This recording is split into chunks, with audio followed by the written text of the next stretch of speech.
Buenas tardes, mi nombre es Luis Antonio Rojas García, soy del CEA José Acevedo y Gómez de la UNAD. Mi programa que estudio es agronomía. El tema que voy a tratar ahora es sobre cultura política. El tema del grupo social que escogí fue campesinos, trabajadores, los trabajadores rurales, asalariados y pequeños propietarios.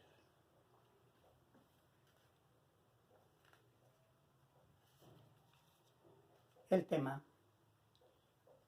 lo considero pertinente porque tiene que ver con uno de los sectores sociales más importantes y más protagónicos del país en materia de movimiento social. El tema inicialmente lo hice sobre la región del Ingupá. Durante la época de la violencia, una época supremamente dura, supremamente cruel, supremamente devastadora para esa región, que fue corta, solamente fue de 1948 a 1953, fueron 5 años muy duros, pero sin embargo hay que considerar que eso no es representativo para considerar el conjunto del país, que fue donde se dio de manera general la violencia. Allí ocurrió de una manera muy distinta, ocurrió, digamos, en el Sumapaz o en Córdoba. Por lo tanto, el lugar no es suficiente para considerar todo el tema del movimiento campesino. Entonces, para eso, pues, lógico que hay que tener en cuenta de que hay que situarlo en el contexto general, tanto en espacio y en tiempo. Es decir, aquí para mi estudio lo consideré todo el siglo XX, porque en esa época, en ese trayecto, es donde se puede ver más claramente cómo fue el comportamiento campesino. Recordemos que al finales del siglo XIX el campesino no era prácticamente un campesino, sino un trabajador al servicio de los hacendados. No era campesino porque, según su definición, para ser campesino pues tiene que ser asalariado, tiene que ser pequeño propietario, y eso no se daba en ese entonces. Pero a partir del siglo XX, ya y sobre todo a partir de una ley de baldíos, aparecieron ya como colonos, se pudieron expresar los campesinos como colonos. En esas condiciones ya pudieron hacer sus primeras organizaciones, sus primeros movimientos. Y es a partir del año 20 cuando aparecen dentro de los partidos que eran los protagónicos y que fueron los que prácticamente iniciaron el Estado. En esa época del 20 fue cuando ya apareció un tercer partido de izquierda, porque a consecuencia de la revolución bolchevique en Rusia, los campesinos, esa política los campesinos la vinieron a tratar de aplicar aquí, y también algunos políticos, y por lo tanto en esa década se sucedieron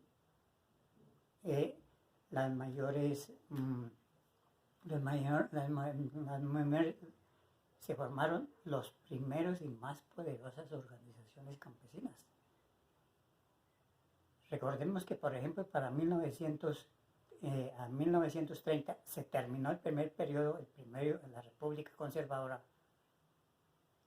que estaba desde mucho antes de la finalización del siglo XIX, Ahí, al terminarse la República Conservadora, apareció, ganó el Partido Liberal y entonces se inició la República Liberal por 16 años hasta 1946. Ahí en ese periodo, ya con el presidente Alfonso López Michelsen, hubo una ley de tierras que favorecía a los campesinos y entonces eso hizo que se expandieran más. Y como consecuencia entonces vino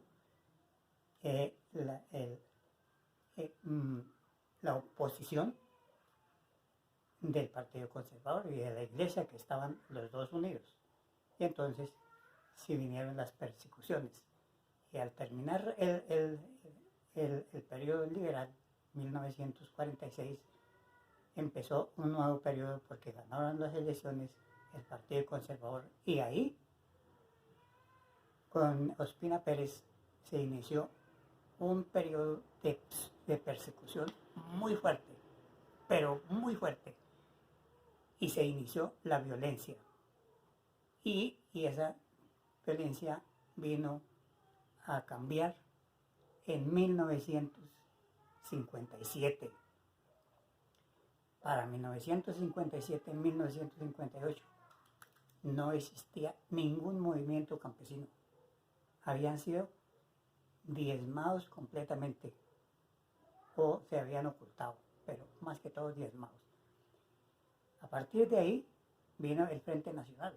Con el Frente Nacional, que en ese periodo se trató de ocultar lo que había pasado en la violencia y entonces se empezó un nuevo periodo. Ese nuevo periodo trajo en 1968 con el presidente Alfonso López, con el presidente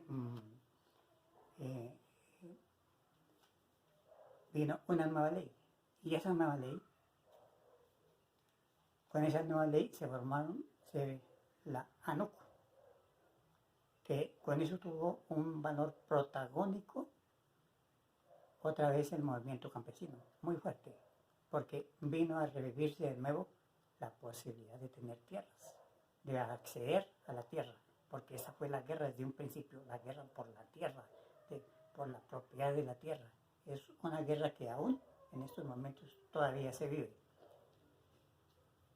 Entonces, a partir de ahí, esos movimientos, por ejemplo, la ANUC, un año o 2 o 3 años después con el gobierno de Pastrana, de Misael Pastrana Borrero, su personalidad jurídica fue suprimida y la organización se dividió tremendamente. Entonces, unos siguieron con otras organizaciones, formando nuevas organizaciones, y otra parte se fue hacia la guerrilla. Y fueron protagonistas de la guerrilla. Y así se continuó la guerra, una guerra bien declarada, una guerra abierta en todo el país.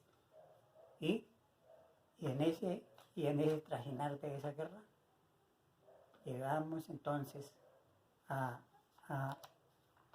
fines del siglo XX, con que los campesinos, sus organizaciones se habían vuelto muy poderosas, tanto en cantidad como en fuerzas de movilización. Y a partir de ahí aparecieron ya los más protagónicos, la guerrilla y los cultivos ilícitos, los cultivos de coca y amapola, que hoy día subsisten. Y ahí fue donde el campesino logró trasladarse ya, tener acceso al mercado, porque el campesino no ha tenido acceso al mercado.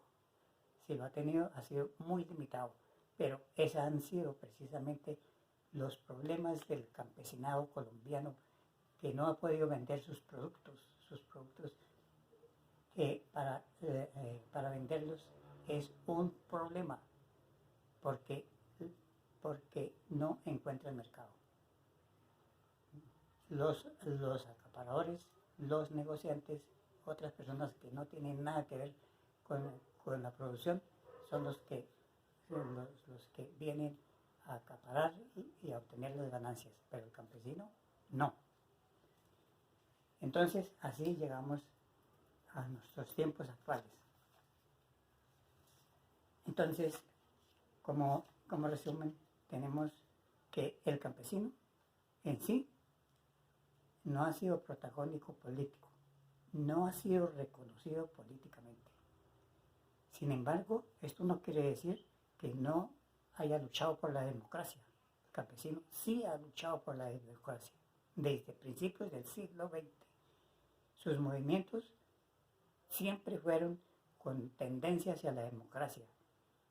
Que no ha sido reconocida es otra cosa, pero el movimiento campesino ha buscado siempre la democracia. Y es por ello, precisamente, por el sentido democrático, es lo que les ha permitido unirse y ser hoy grandes organizaciones. Y esas organizaciones tienen como característica de que son independientes de los partidos políticos, porque precisamente esos partidos políticos son los que más los han atacado, durante más de un siglo. Ellos han sido sus enemigos sin que ellos en realidad se los hubieran, digamos, apropiado, ¿no? Entonces, ahora sí, llegamos aquí al final.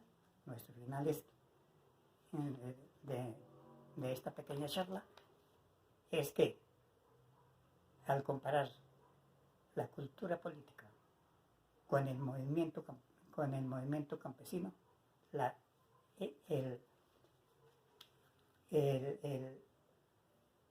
corrientes que hay de la cultura política, por ejemplo, la corriente comparatista, behaviorista, que fue iniciada por Almond y Verba, no tienen aplicación en el movimiento campesino, porque eso de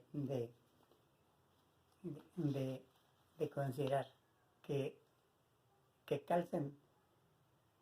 ellos calzan tal como calzan los 5 países que ellos escogieron como modelo democrático, eso está muy lejos, porque este es un movimiento y es una manera política muy distinta, porque se ha formado en condiciones muy, muy diferentes. Recordemos que el sistema político colombiano es diferente al de nuestros vecinos. Por eso, muy difícilmente calzan esas políticas, esas teorías de cultura política no calzan.